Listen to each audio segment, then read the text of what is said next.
আমি সিদ্ধান্ত নিয়ে নিছি এই বাপরে আর বাড়িতে রাখতে পারবো না, আজকেই বৃদ্ধাশ্রমে রেখে আসবো। হ্যাঁ তুই ঠিকই বলছিস, এ বাপের জ্বালায় আমার বউ বাড়িতে থাকতে পারতেছে না। আমার বউ বলছে হয়তো বাপ থাকবে নয়তো আমার বউ থাকবে। হ্যাঁ ভাই, প্রতিদিনের এই ঝামেলা ভালো লাগে না। 2 দিন পর আমি করবো বিয়ে, আমার বউ এসে যদি এগুলো দেখে তাহলে তো আমার বউ 2 দিনও থাকবে না। তোমাদের সবার সমস্যা আর আমার তো কোনো সমস্যা নেই, আমি তো ভাইসা আইছি তাই না? বাপটা সবাই আমার ভিতরে দিয়ে দাও, এই বাপ তো আমাদের সবার, তাইলে আমি একা কেন দেখবো? তোরা দেখবি না কেন? এই তোরে কি দেখতে বলছি?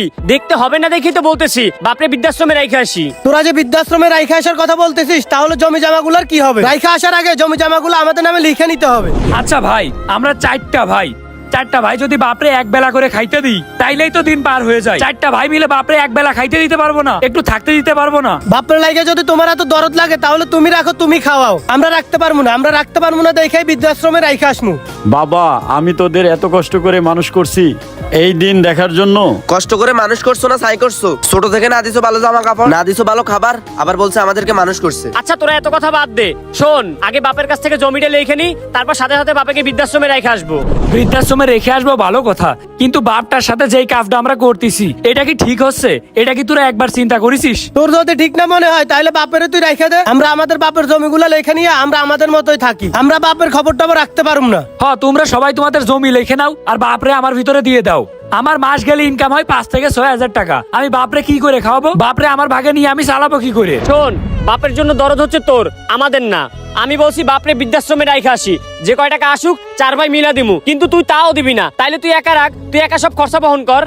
আইসে আমার ভিতরে দিয়ে দিবে, আমি একা কি করে খরচা বহন করব? আমি একা কোনো খরচা বহন করতে পারবো না। তাইলে আবার কি এখনই আমিনের কল লাগা, আর আজকে বাপের থেকে সব জমি জমা লিখে নিয়ে কালকে বাপের বৃদ্ধাশ্রমে রেখে আসি।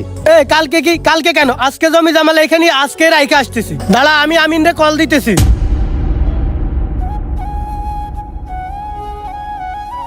হ্যালো আমিন সাহেব, আপনি কই? আমি তো ভাই ভূমি অফিসে। ও একটু তাড়াতাড়ি আমাদের বাড়ির দিকে আসেন তো। আচ্ছা ভাই, আসতেছি, থাকেন। আচ্ছা ওকে, আসেন। ভাই আর একবার একটু চিন্তা করে দেখ, এই কাজটা কি ঠিক হচ্ছে? দরকার নেই ভাই, আমরা 4 ভাই মিলে বাপটারে রাখি না। এই আপনি তুই চুপ থাক, ভাই যেটা করতেছে ওইটাই ঠিক করতেছে, তুই একটু বেশিই বুঝিস। আব্বা, তুমি মনে হয় বৃদ্ধাশ্রমেই বেশি ভালো থাকবা। বাড়িতে যে পরিমাণে অশান্তি, এইখানে তোমার না থাকাই ভালো। আরে আমি তো তোদের কাছে বোঝা হয়ে গেছি, সমস্যা নাই, আমাকে বৃদ্ধাশ্রমেই রেখে আস। এই দেখ, এই বুড়া বেড়াই বুঝছে, তুই বুঝোস না। হইছে, থাম, আর ভাল লাগতেছে না এই অশান্তি, আর ভাল লাগে না আমার কাছে। আমি নাসুক আইসে জমি লিখে দিক, তারপর বৃদ্ধাশ্রমে রেখে আসি। এই শুভ, তুই যা তো বাজারে গিয়ে আমিনের জন্য চা নাস্তা নিয়ে আই, যা।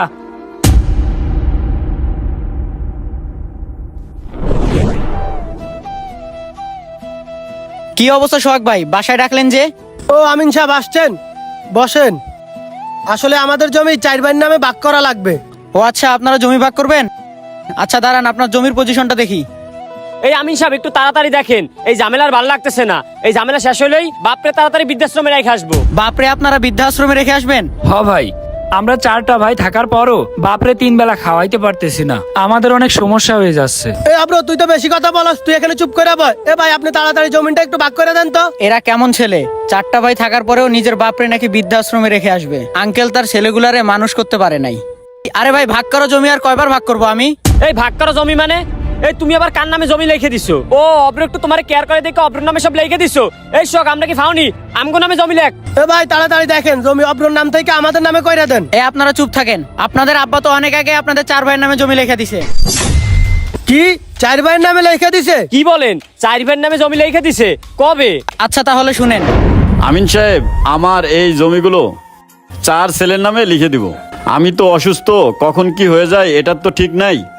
আচ্ছা ঠিক আছে, সমস্যা নাই, আপনি আপনার দলিলগুলো একবার আমার অফিসে নিয়ে আসিয়েন, সবকিছুর ব্যবস্থা করে দেব। আচ্ছা ঠিক আছে, চলেন তাহলে।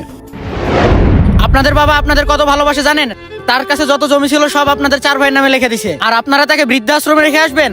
বাপ আমাদের নামে আগেই জমি লিখে দিয়েছে, আর সেই জমির জন্য আমরা কি করতেছিলাম? ভাই আমরা আসলে মানুষ না, আমরা আসলেই অমানুষ। বাপ তো আমাদেরকে জন্ম দিয়েই ভুল করছে, আজ যদি আমাদেরকে জন্ম না দিত তাইলে আর এই দিন দেখা লাগতো না। তোদের ব্যবহার দেখে মনে হয় তোরা বাপের ছেলে না। আর ভাই শোন, বাপরে তোদের দেখা লাগবে না, তোরা তোদের বউ বাচ্চা নিয়েই ভালো থাক। বাপ আমার কাছেই থাকবে আজকে থেকে, আমার বাপরে আমিই দেখবো। আব্বা তুমি ঘরে আসো। বাপ মা বৃদ্ধ হইলে যেন সন্তানের কাছে বোঝা হয়ে যায়, সবকিছু করতে না বাদলেও বাপ মাকে 2 বেলা খাইতে দিতে সমস্যা হয়ে যায়। আসুন আমরা সবাই বাবা মাকে বোঝা না মনে করি, কোনো বাবা মাকেই যেন বৃদ্ধাশ্রমে না থাকতে হয়।